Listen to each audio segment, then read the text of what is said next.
How's everybody doing? My name is Anthony Brian Logan, and today I bring you some very sad news. Herman Cain, former presidential candidate back in 2012, has passed away of the virus at age 74 in Atlanta.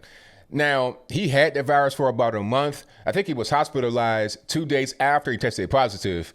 People want to say a lot of different things. They say he caught it at a Trump rally in Tulsa because he had no mask on. I'll talk about that a little bit later. I don't really know how he caught it, where he caught it. I don't think anybody knows that. And if anybody says they know, they're speculating. But regardless what the situation is, Herman Cain has passed away. Now, this is a really big blow to the conservative community because he was very well loved. I mean, anytime you see him, you just, you'd be excited to be in his presence. I met him like once or twice. He was always real cool as a feather. Just a guy that was pleasant. And a very intelligent person. I didn't have time to actually talk with him and get some knowledge and get some game, but I would have loved to because of all of what he's done in his life. Now, I talk about his life accomplishments, things that we know him for. Now, of course, he ran for president back in 2012 against Mitt Romney and the whole crew trying to gain a nomination. And he had the famous 999 tax plan. I think the plan was 9% business tax, 9% personal income tax, and then 9% federal sales tax. All right. I like the way he presented it. It was kind of entertaining, but at the same time, it made sense. It kind of caught on. People still say that right now to this day. I remember last time I saw him, it was at the Black Voices for Trump event in Atlanta, which is where he unfortunately passed away. As like his hometown. He was there. I think he might have spoke before the president came out, or he was introduced. People in the crowd said 999. I mean, because everybody knows that it sticks in your mind. He was a brilliant person from a marketing standpoint, and also just from a brilliant mind from a performance and business standpoint. Let's back up a little bit here and go beyond 2012, beyond right now. Back in 1996, he was the senior economic advisor for Bob Dole's presidential campaign, little known fact. He'd also run for president himself before 2012. He ran in the year 2000 and also 2004. From what I'm reading, when he ran in 2000, it was kind of a symbolic thing just to make a political statement, not really to actually succeed. But he came close in 2012. I mean, if it weren't for the whole Brett Kavanaugh thing, a bunch of women came out talking about we had an affair, all this and that. I don't think it was any kind of harassment or anything. I mean, I can't really remember. What I remember was like a bunch of women came out and said we had an affair and he's married, all this and that. I knew back then it was bogus, just the same way I knew that whole Brett Kavanaugh thing was bogus. And I knew that that was just a way to try and get him out of the running and make way for whoever else is going to be up there. In 2012, I voted for Mitt Romney, but I was prepared to vote for Herman Cain. I was a big fan of his and I still am today. But to go back a little bit, before 2012, before his prior presidential runs, before Bob Dole, he was also the chair of the Federal Reserve Bank of Kansas City at the Omaha, Nebraska branch from 89 to 91. He was also the chair of the National Restaurant Association from 96 to 99. He also had the Godfather's Pizza thing. He was the CEO of that company. And the way that worked is Pillsbury, at one point, I think they owned Burger King. Maybe they still do. And also Godfather's Pizza.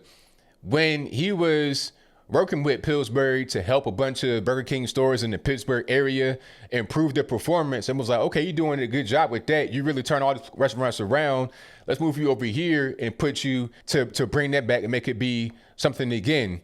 And they were able to make some changes, close restaurants and do different things, make it profitable. Then he bought Godfather's Pizza with some others away from Pillsbury, so he's able to have that. This is a very accomplished man. He did a lot in his 74 years, the radio show, and he was very well known for, being a constant voice in people's lives, an everyday voice, very well respected, just a guy that will be surely missed. If you go on Twitter, you see a lot of people giving their condolences and saying how much he meant, and he was a mentor and just gave a lot of himself. I did not have the opportunity to really speak to him that much or at all, really. I was just able to be in his presence, and to even have that for me was an honor. But I would have loved to have been able to speak to him just to be able to get game.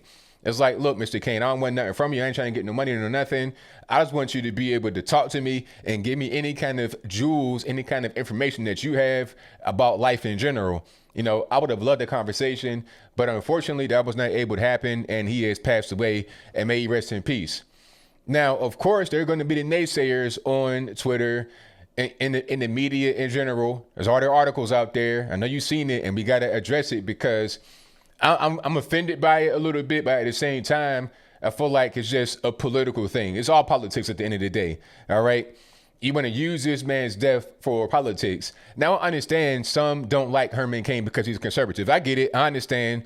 Not because he actually did anything wrong, because, I don't think he was actually in politics, like as far as being an elected official, but he's conservative. That's enough. He tried to become the president on the Republican side. That's all they really needed to not like Herman Cain. All right.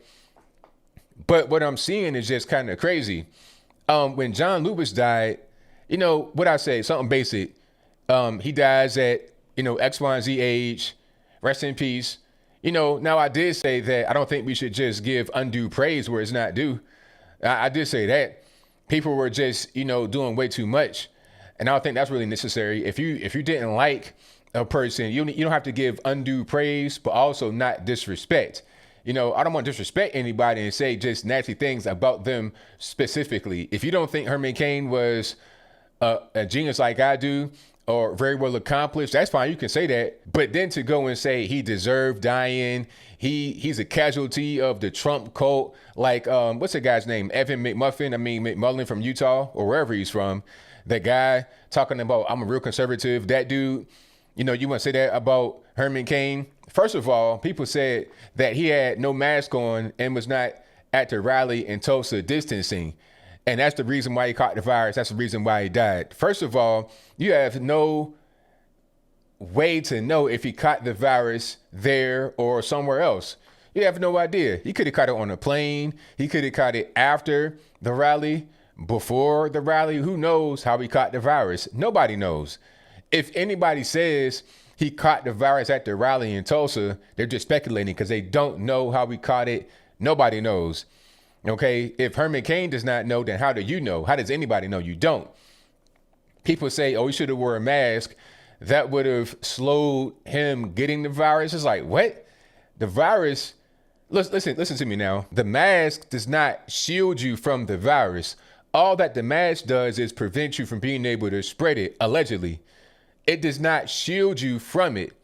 Keisha Lance Bottoms said that she wore the mask and socially distanced and even closed Atlanta down, because that's the mayor of Atlanta, Keisha Lance Bottoms. Closed Atlanta down, social distancing, wearing the mask, and still caught the virus. How'd that happen?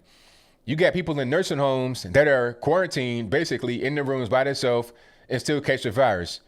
All right. I think in New York City, they said like 84% of those that were hospitalized were either at home quarantining, which was like 66%, and then the rest were in a nursing home. So if you're in your house quarantining and not leaving, you're wearing your mask, socially distancing, maybe even wearing gloves, how do you still catch the virus and then go to the hospital, maybe even die? How does that happen?